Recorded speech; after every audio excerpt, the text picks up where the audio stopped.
Welcome to the Dynasty Dugout Show, a podcast covering all things minor league baseball. Get a front row seat to the action with everything you need to know about the future stars of Major League Baseball. And now, here's your host, Chris Clegg.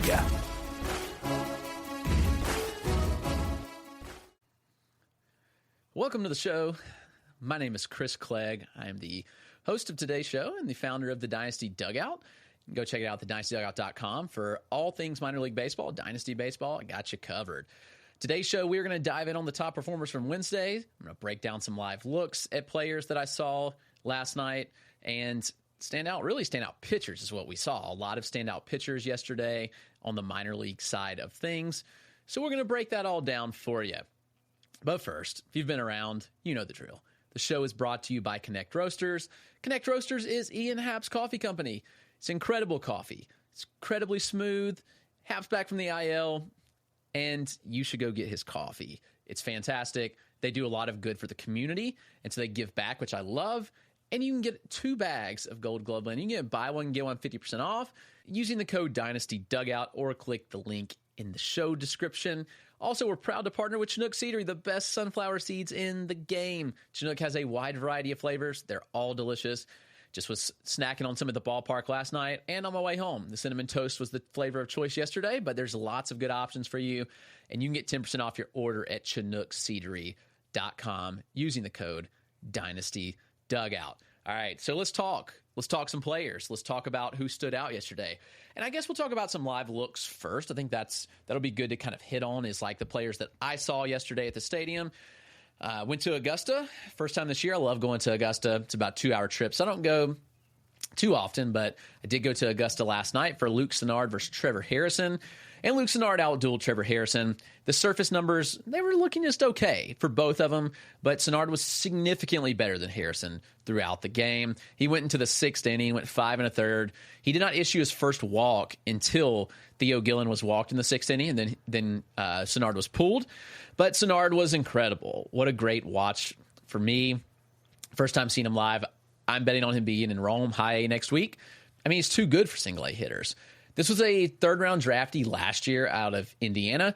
He blew out his arm in 2023 in the postseason. He did not pitch at all in 2024. He did throw in the draft combine a little bit, and he's significantly better than he was while he was already good in Indiana, which is crazy. So you look at what Luke Sinnard brings to the table. It's a fastball that works 94, 95. He's T96. But he held, which I think was important, he held the velocity the entire start yesterday. He was still hitting 94 consistently in the 6th inning. So the fastball is good. It's a high riding pitch, but he throws from a high release point as well. This is a 6'8" righty. So obviously important to note that when we're talking about the kind of arm he's got a high release point. He throws a cutter slider kind of pitch that's in the upper 80s, touches 90 pretty regularly. And he missed a lot of bats on that pitch yesterday. Sinnard had 16 whiffs on the start. I think it was 5 strikeouts, did not allow a run on 3 hits. And Theo Gillen had 2 of the hits, actually. So Theo Gillen kind of had his number there. Theo Gillen was the only one that could put the ball in play, really. But you look at what else Sinnard brings to the table. He has a pretty nasty split change that he throws to lefties. That pitch was like 81 to 83. It's got a really good movement profile on it. He threw it to Braylor Guerrero a lot and made Guerrero look silly. And then also there's a curveball as well that's 80 to 83. So Sinnard, he just returned to game action.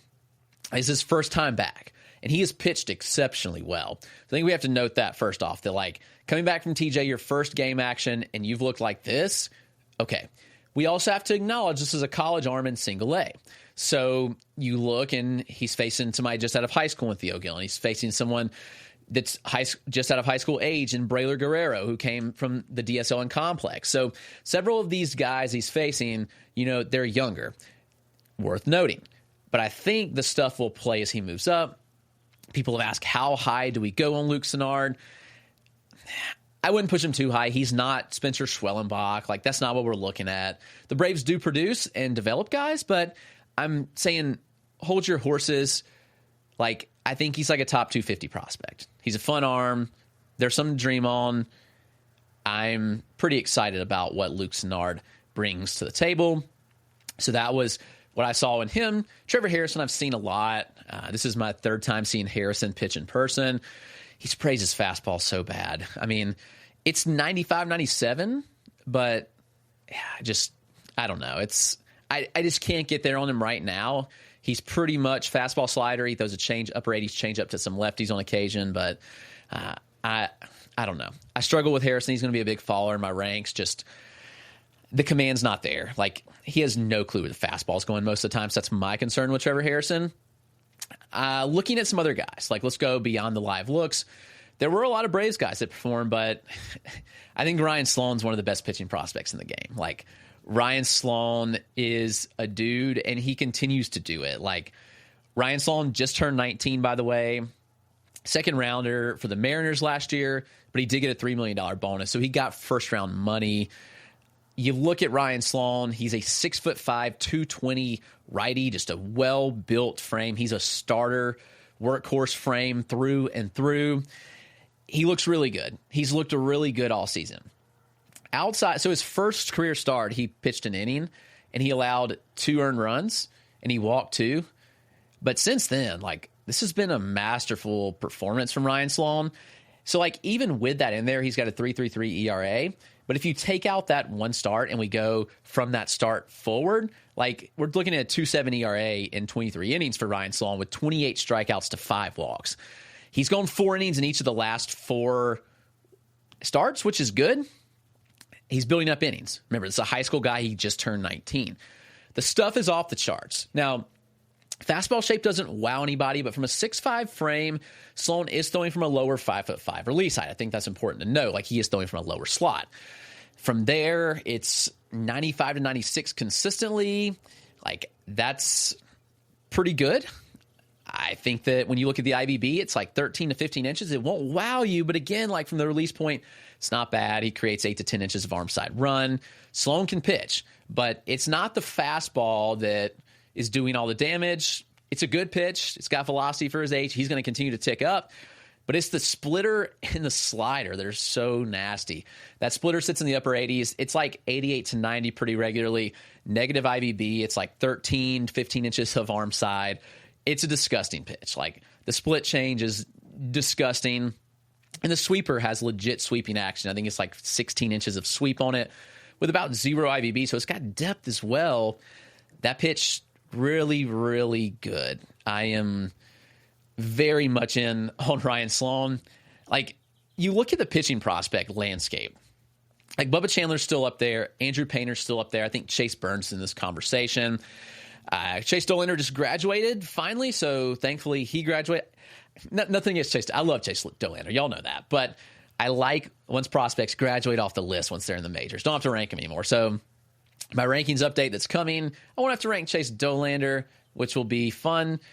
I think Sloan's going to be a top 5 pitching prospect. The projectability of what he brings to the table, like, man, he's a special, special arm. So that's Sloan. What about Hurston Waldrep?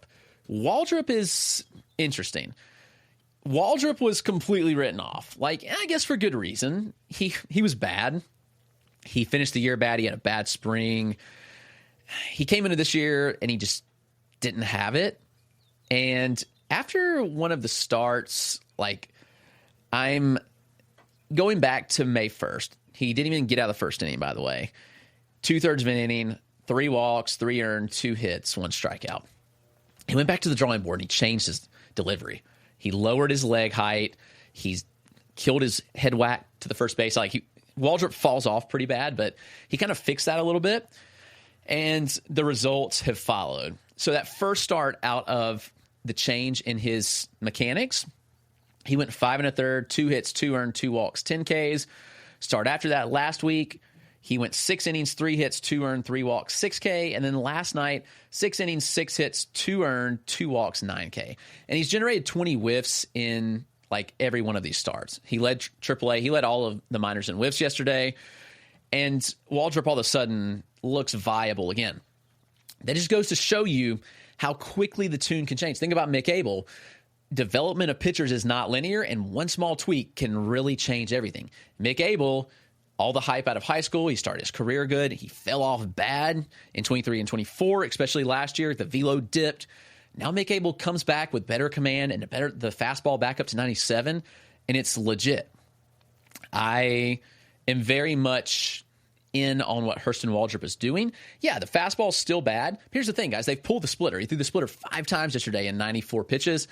So they're saying, hey, you're going to have to learn how to pitch without the splitter. We know the splitter's good. We know the splitter can beat batters. He had 2 whiffs on 2 swings on the splitter. I look at this profile, and I think that if he can develop the curveball, which looked good yesterday, if he can develop the slider further, which had 11 whiffs yesterday, and the fastball is just passable, then Waldrep might sneak back in and be a starter. I'm in on Waldrep and what the changes that he's made. That was a tremendous effort from him yesterday, which I really, really love to see. A couple other pitchers yesterday. I know I've gone long on 3 pitchers, but those guys are important. But I do want to talk about a couple guys I did not write about because you're going to get a little more value. And I want you to go read my write-up on some of the other pitchers that have really, really stood out. But when we go and we look at the pitchers yesterday, obviously I wrote about Herrick Hernandez of the Braves in high A. He was another dominant one yesterday. He struck out 10 batters. Joe Whitman also struck out a ton of batters yesterday. He struck out 11 in his start, which was pretty phenomenal to see. And then let's talk about some others, though, because there are some other ones to hit on. I want to keep talking about Jackson Wiggins because I believe that Wiggins is doing things that are really standing out. Now, Wiggins' start wasn't obviously like super dominant by any means, but he did go 4 innings. He allowed 6 hits. I don't love that. He allowed a homer and 3 earned, but he struck out 9 and walked 2. So that was a really good outing from Jackson Wiggins of the Cubs. Cam Schlittler is somebody that I've gotten a lot of questions about. Schlittler being a righty in the Yankees org. He's 6'6". He's 24 in Double-A. Schlittler dominated again yesterday. It was 6 innings, 6 hits, 0 earned, 2 walks, and 8 strikeouts. You know, Schlittler is somebody that was really popping off for them in spring training. And people were kind of like, is this guy like going to make camp, like break camp with him? Like, that's how good Schlittler was pitching. Remember, he went to AAA to end last year and was kind of the assumption that he may go back to AAA, but he found himself in Double-A, and Schlittler's found himself dominating. So we look at the arsenal, it's good. He's had a couple bad starts, and one of his bad starts was the last time out, but he rebounded in a big way. Schlittler has a 2.47 ERA right now in 43 innings of work. He has 52 strikeouts and 15 walks. Schlittler is doing his thing. It's really good stuff. When you look at the arsenal, the fastball kind of sets everything up. It's a really good offering. He works it mid-90s consistently, hits 98, and it's a really good movement profile. Schlittler can keep the ball on the ground, which you like to see. He throws a couple of breaking balls in a slider and a curve, which is really good. That curveball, he can work top of the zone or below the zone. Like, he can drop it in for a called strike at the top of the zone. He'll drop it below the zone and get swings, which is awesome to see. The mid-80s slider is really good, 2-plane break, and he throws an upper 80s cutter as well, which is awesome. Development of a changeup might be important. Haven't really seen that, but I do think Schlittler might be somebody that you see pitching for the Yankees this year. They've had their history of injuries with those arms in the rotation. Schlittler also threw 120.2 innings last year and had a 3.36 ERA. The performance is not a new thing for Cam Schlittler of the New York Yankees. So look at this profile, and I'm pretty interested in what he's doing. So Cam Schlittler, name to watch. I think that's going to wrap up the pitchers. I've rambled a long time about pitching. We definitely need to talk some hitters, though, because there were some standout hitters yesterday. Let's do it right after the break. All right, we're back with the standout hitters of yesterday. First one we have to talk about is Keiner Delgado of the Pirates. Delgado is in high A Greensboro, and he went off. He had 3 home runs yesterday and a single. I mean, absurdly dominant performance. It is worth noting, Greensboro is playing in Asheville, one of the most hitter-friendly places in baseball. So right field's 290 feet. Tells you what you need to know, right? Asheville is an awesome stadium. McCormick Field is great. Go to it if you get the chance. It's built around the mountain. Like, it's literally built into the side of a mountain. So naturally, like, it's got funky dimensions, and it's small. It's a bandbox. Delgado did have 3 home runs. We can't take that away. He led off the game with a homer. First pitch of the game, dead center field. Next homer to right center, and then the other one to right field.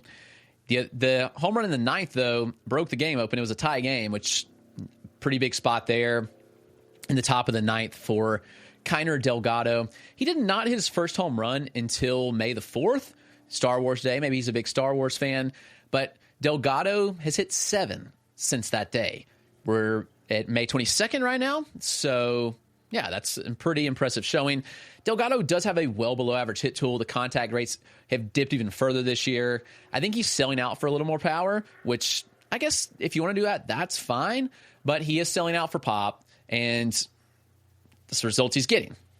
Below average hit tool, he's a plus runner, and I think the power and the EVs are ultimately below average too. So Delgado, great day. Congratulations on the 3 home run day. I'm just not fully buying into the profile. However, I will keep hyping Marco Dinges. I mean, Dinges is insane.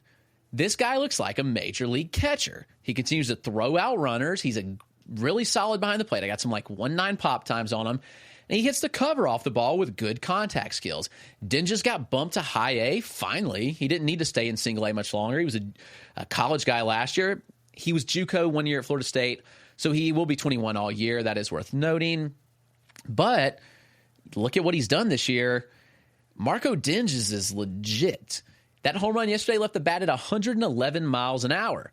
He's running plus exit velocities. He's running plus contact rates, and he's showing good behind the plate with a good approach. He's not chasing it all. I don't know what people need to see. Marco Dinges, to me, looks like a top 200 prospect right now. He's really, really good. This kid can play. He was 4th-round pick last year for the Brewers out of Florida State. He was good at Florida State, by the way. Not a pop-up guy out of nowhere by any means, but I'm very much in on Marco Dinges of the Brewers. Lazaro Montes did it again. He homered for the 2nd straight day, and he hit it over the batter's eye for the 2nd straight day.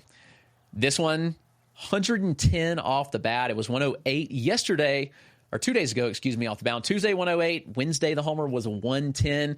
It traveled. Let me pull up where it traveled, because the other day, I think it was 426 on Tuesday. Yesterday was 420. So an absolute shot off the bat of Lazaro Montes. He's swinging it well.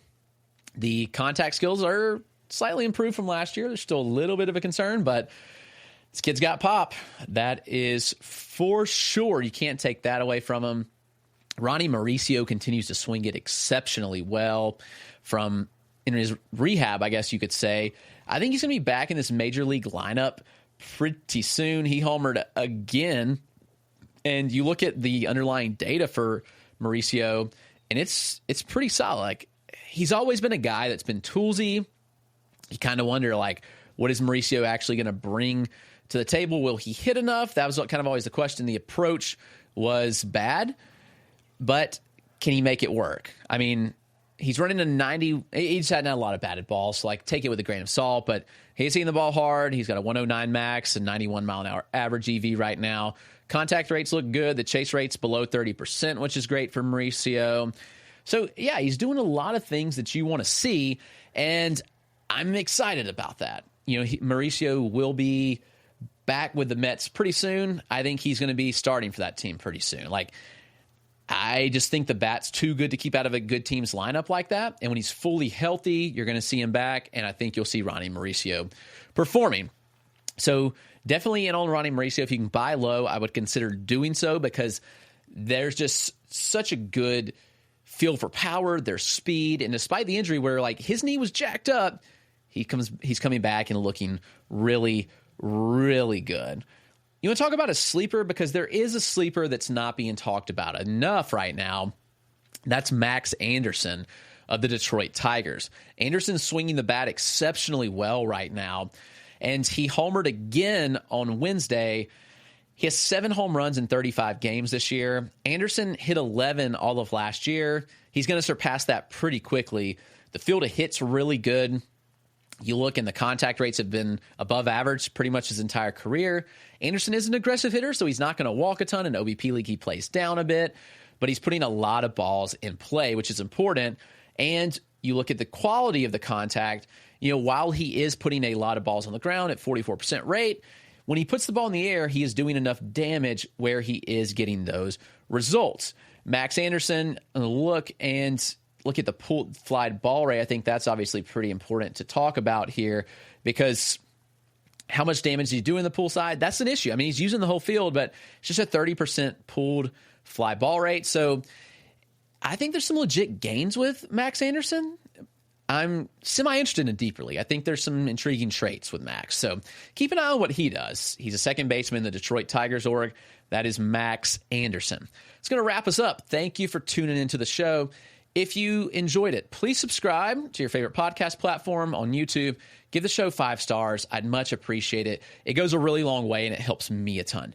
When I stepped away from Toolshed to do this more actively, I left behind a lot of listeners. We had built that show up a lot, and so starting over is tough. But thank you to all the listeners who supported. Please continue to do so, and rating goes a long way. So thank you so much, and have a great day.